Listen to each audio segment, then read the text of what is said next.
Hi guys, welcome back to the Piston Show. I'm Keshi Dillon, and as usual I'll be the host for your video, and finally we can show you the new Proton eMAS 7 after what seemed like an eternity of teasing, road shows, road tours and such. The covers, or rather the camouflage, has been removed from the Proton eMAS 7, marking a new chapter in the colored history books of Proton.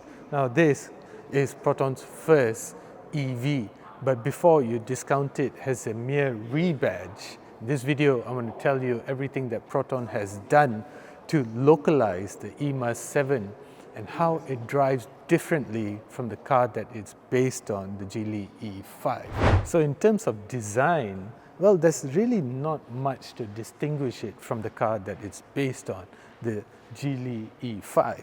However, the premium spec, which is the model that you're seeing here, runs on 19-inch wheels wrapped in Goodyear Efficient Grip SUV tires. And one of the key ways that you can distinguish the premium from the entry-level model is that the premium runs on bigger wheels. The entry-level model runs on 18-inch wheels. But besides that, the top spec level, which is what you're seeing here, also gets a full panoramic sunroof. Now, besides that, everything else between the Geely and the Proton remains largely the same. Even from the back, it looks identical to the Geely E5. Now this is obviously an LED light strip, but I can't show you what it looks like right now because the batteries for this model have been disconnected. I can show you what it looks like when we go and check out the base model over there. I'll do that later. Now, another key distinguishing factor between the flagship and the entry-level model is that the flagship gets a powered tailgate, whilst the entry-level model does not. Now we jump inside. Now the interior is one that we've seen before, and again it's almost identical to the one in the Geely E5, except for this badge. Well, there's almost nothing to distinguish this from the Geely. But that doesn't mean that it's not a nice interior. It is quite a nice interior. Sitting position is quite comfortable, and you are of course inundated with huge screens, over 15 inches over here, another digital instrument cluster and such. Quality seems quite decent, seats are really comfortable, and the interior for the Proton eMAS 7 is only available in something called indigo blue or thereabouts. So just a shade of navy blue. And the one thing that I like about the Proton eMAS 7, about the interior, is that you get a 16-speaker Flyme sound system. Banging, that's for sure. But what about Apple CarPlay, Android Auto?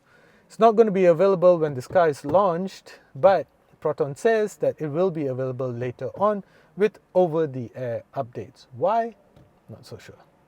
Now the back seats, well, this is something that I really liked the first time we actually experienced the Geely E5. It's spacious, it's comfortable, and it's just a nice place to be. And the good thing about this car is that you get over 30 different places for storage. That's simply fantastic. And for families, you get a Type A, Type C USB port. And the one thing that I like about the Proton eMAS 7 is that the air conditioning vents can be adjusted manually. Now, I'm just coming out of the Xpeng G6, and one thing I can't stand about it, as well as some BYD models and some Tesla models, is that the air conditioning vents can only be adjusted digitally, which I'm not a fan of. But here in the Proton eMAS 7, all the air conditioning vents around the car can be adjusted manually, and that I really like. And as promised guys, this is the base version of the Proton eMAS 7. Now as you can see, as I mentioned already, they're almost identical from the front at least. But to distinguish the two, you can tell them apart because this actually runs on 18-inch wheels. These are by GT tires. And then on top here, you do not get a panoramic roof, where else on the top spec model, you do. The charging ports are located right over here on the right-hand side. So this is what I meant by showing you the LED light strips, because this looks really cool, doesn't it? But then again, it's identical to the Geely E5. And then, as compared to the top spec model, you have to do the opening and closing of the boot lid by yourself. But besides that, everything is identical between the two. However, the interior has some differences. Let's go check it out. And the interior between the two, again, the same. But this one has battery, so you can take a look at the clarity of the infotainment screen, the clarity of the instrument cluster and such. And you also get that 16-speaker Fly-Me sound system in here, but you do not get the 256 ambient colors. That's a lot of color choices if you ask me. That's almost enough to last you one color a year. Well, almost. Now, in terms of driving the Proton eMAS 7, well, I gotta say this, that when I first drove the Geely E5, I didn't quite like the suspension settings of the car. I found it to be a little bit too soft. And if you've been following this channel long enough, you'll know that I'm really not a fan of softish suspensions. I like to be in control, I like to feel what the car is telling me, and I like to feel the road surfaces and such. Well, now driving it on track is not exactly the ideal place to be driving it because the road conditions are smooth and such. So obviously driving it in a real world situation on road and such would be ideal.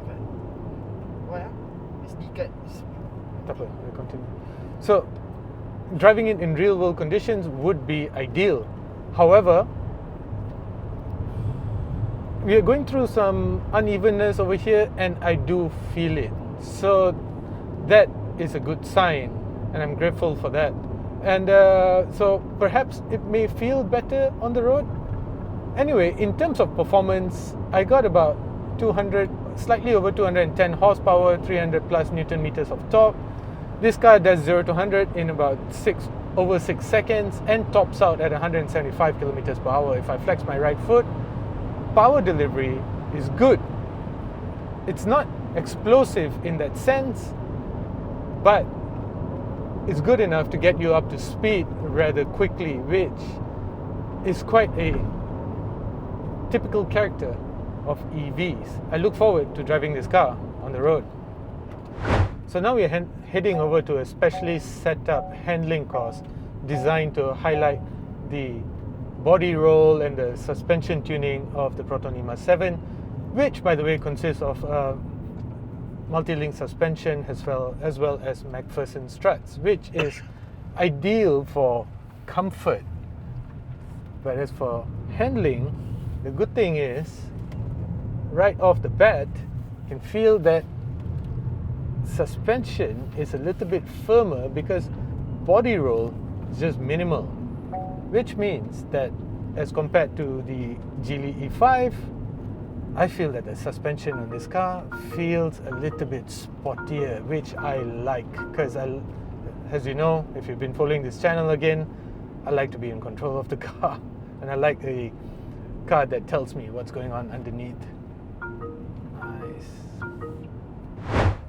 So now we do an acceleration test. I wish I can show you the exterior, but I can't. So the acceleration test, again, 0 to 100 is supposed to be 6.9 seconds. I'm definitely going to be more than 100 kilometers per hour by the time I reach the end of those cones. And let's see, 1, 2, 3. Power delivery is linear. Everything is set to sport. There's just a moment of lag over there. And 125. Fun. Very good stuff. No? Finish, yeah? So the Proton eMAS 7 is obviously a very nice car to be in particularly. Even from a driving aspect, I found that the eMAS 7 was actually much nicer than the Geely E5. But I thought that Proton had actually done something with the suspension. However, after driving the car, I was told that Proton had not worked on the suspension. In fact, the car that we drove was not even the full production model as yet. So no, you will not be able to buy that car. The car that you are going to get, should you order Proton eMAS 7, is completely different than what I drove. Why did Proton do that? Marketing gimmicks perhaps? But anyway, So why did it feel firmer? We are guessing that because the cars that we drove, the Geely E5, were the same cars which Geely drove from China to Malaysia. So I'm guessing, you know, through all that rough and tumble, driving thousands of kilometers, perhaps it had an effect on the suspension of the car. But that's what we have been told, and that's what we are guessing as well. Now, I wasn't quite pleased to hear that the cars that we drove were not the production cars, because then what would be the point of this video? However, looking past that and appreciating the e.MAS 7 for the interior as well as its range capabilities as well as charging capabilities, I'm excited to know what Proton can do with the e.MAS 7. So watch this space. I hear that it's going to be quite an interesting car. By the time you watch this video, the car would have already been launched. I have no idea about the pricing, so I'm going to insert the pricing down in the description box below. Thank you for watching, guys. As usual, do consider subscribing.